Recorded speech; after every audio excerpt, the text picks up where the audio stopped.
Some people feel tired, not physically, but emotionally.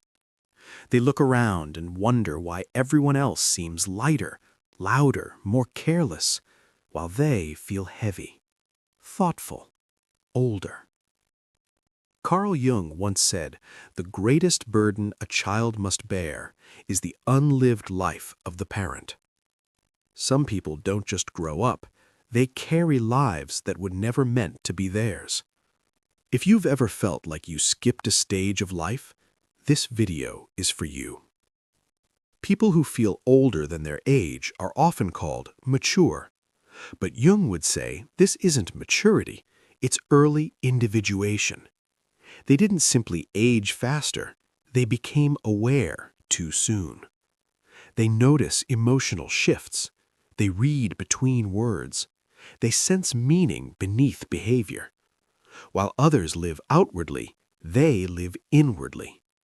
And Jung believed that when consciousness develops too early, innocence is often the price. In Jungian psychology, the child archetype represents play, safety, and becoming. But for some children, this archetype never fully forms. They grow up in environments where emotions are unpredictable. Adults are unavailable. Stability must be created internally. So the child becomes the adult. Jung called this a premature ego formation, when a child builds psychological armor before their psyche is ready.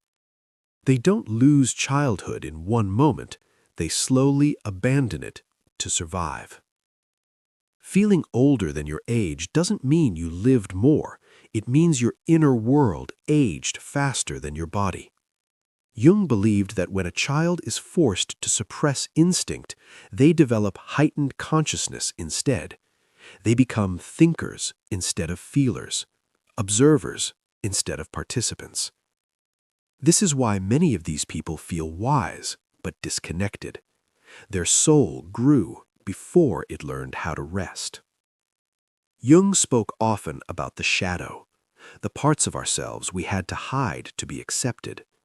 For people who feel older than their age, the shadow often contains unexpressed anger, buried fear, unlived playfulness.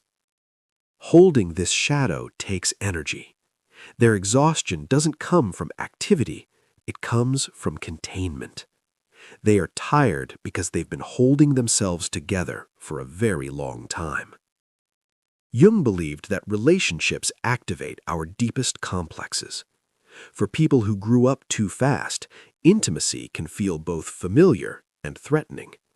They want depth, but depth once meant responsibility. They want closeness, but closeness once meant emotional labor. So they pull away quietly.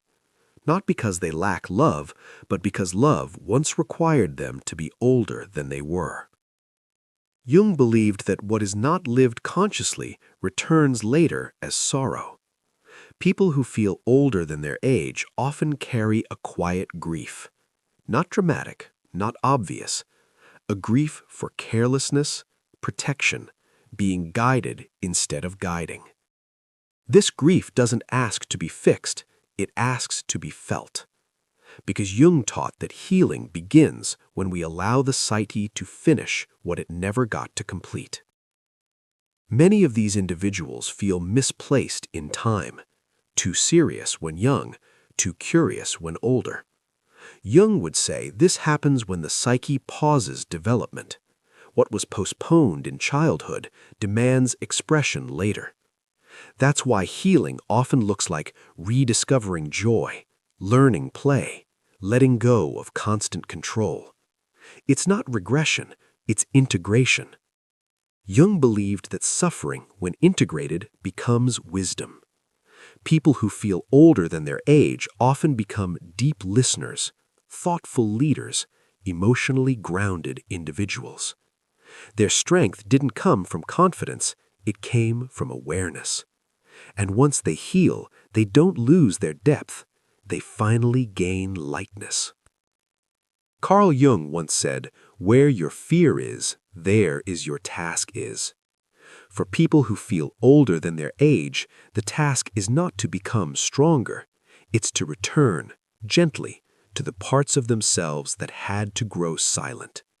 Because true maturity isn't aging early. It's learning at last how to feel young without fear.